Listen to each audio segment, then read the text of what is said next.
और इस वक्त की ताज़ा खबर यह है कि सुप्रीम कोर्ट में दिल्ली महिला आयोग ने जो अर्जी डाली थी वो खारिज हो गई है। दरअसल दिल्ली महिला आयोग ने अपनी अर्जी के जरिए सुप्रीम कोर्ट से ये कहा था कि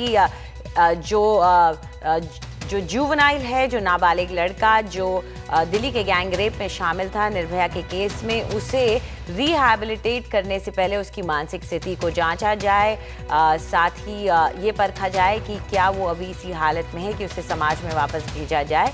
और अब ये जो खबर आ रही है उसके मुताबिक सुप्रीम कोर्ट में दिल्ली महिला आयोग की ये जो अर्जी है, जिसे शनिवार रविवार की रात को 2 बजे के करीब लेकर पहुंची थी वहां पर अध्यक्ष, उसे खारिज कर दिया गया है।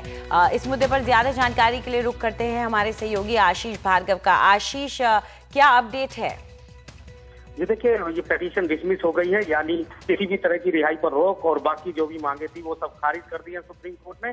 सुप्रीम कोर्ट ने साफ तौर पर कहा है कि कोई कानून नहीं है जिसके तहत 3 साल से ज्यादा उसको रोका जा सके। इसके अलावा केंद्र सरकार को भी कहा है कि आपने कोई कानून ऐसा नहीं बनाया, कोई विधायक ऐसी नहीं थी, उसके बावजूद आप कैसे इस मांग का समर्थन कर सकते हैं कि उसकी रिहाई रोक दी जाए। तो साफ तौर पर सुप्रीम कोर्ट ने भी लगभग वही सुप्रीम कोर्ट ने भी जो हाई कोर्ट ने कहा था उसी बात पर अपनी मोहर लगाई है कि बिना किसी कानून से उसकी रिहाई को रोका नहीं जा सकता, और अगर उसको रोका गया तो ये उसके मौलिक अधिकारों का हनन होगा।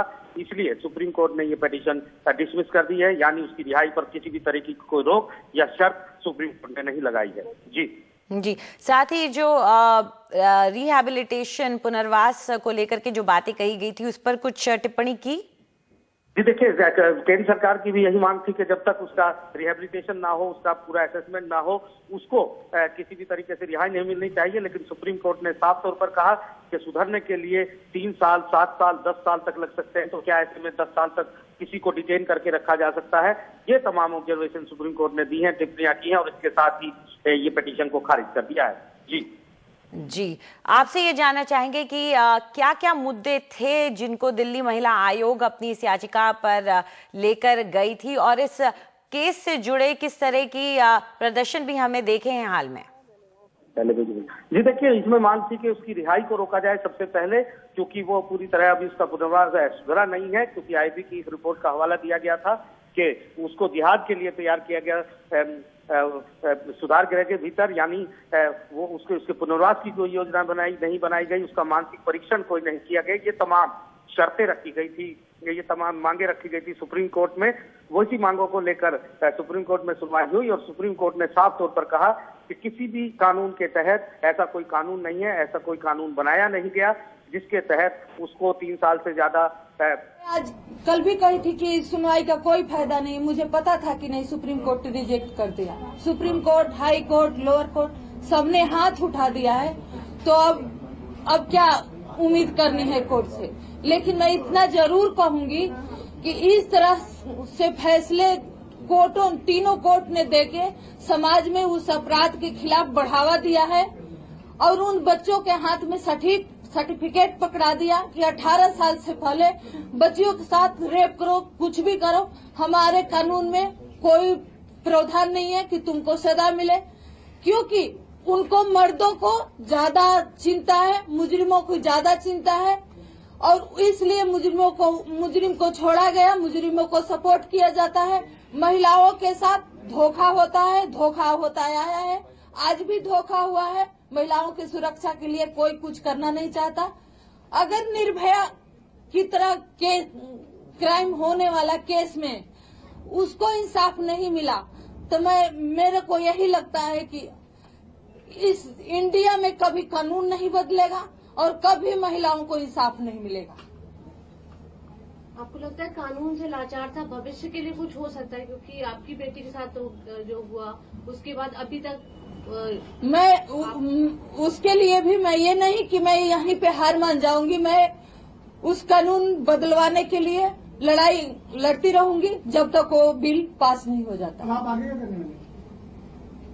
देखिए आगे क्या करने वाले हैं समय बताएगा, क्योंकि अभी तो ये शुरू हुआ है, अभी तो एक छूटा है, अभी 4 मुजरिम जो है सुप्रीम कोर्ट में उनकी अपील है, जेल में बंद है। मैं सुप्रीम कोर्ट से यही रिक्वेस्ट करती हूँ कि ये तो जुवेनाइल था, इसके लिए आपके कानून में कोई प्रावधान नहीं था, छोड़ दिए।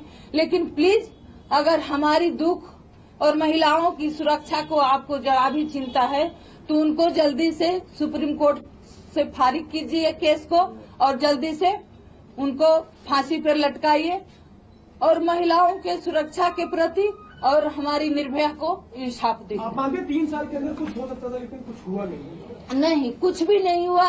यही तो मैं कहना चाहती हूँ कि हमारे सरकार को, हमारी कानून व्यवस्था को किस तरह की घटना चाहिए, किस तरह का मर्डर चाहिए, किस तरह का क्राइम चाहिए कानून को बदलने के लिए, मुजरिमों को सजा देने के लिए।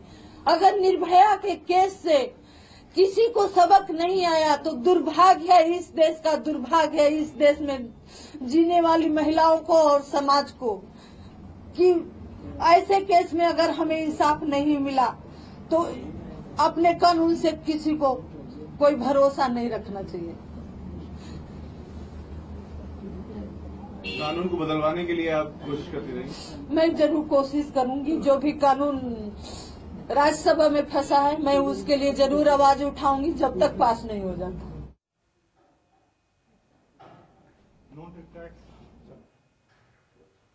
और आप सुन रहे थे निर्भया की मां यहाँ पर बता रही थी कि क्या सोचती हैं वो इस याचिका के खारिज होने के बाद। वो अपनी राय रख रही थी। उनका यही कहना था कि उन्हें ज़्यादा उम्मीद थी नहीं, लेकिन उन्होंने ये भी बात कही कि इस मुद्दे को वो आगे तक लेके जाएंगी और जब तक जो बदलाव नाबालिग को सज़ा देने के कानून में नहीं होते हैं तब तक वो अपनी इस लड़ाई को जारी रखेंगी।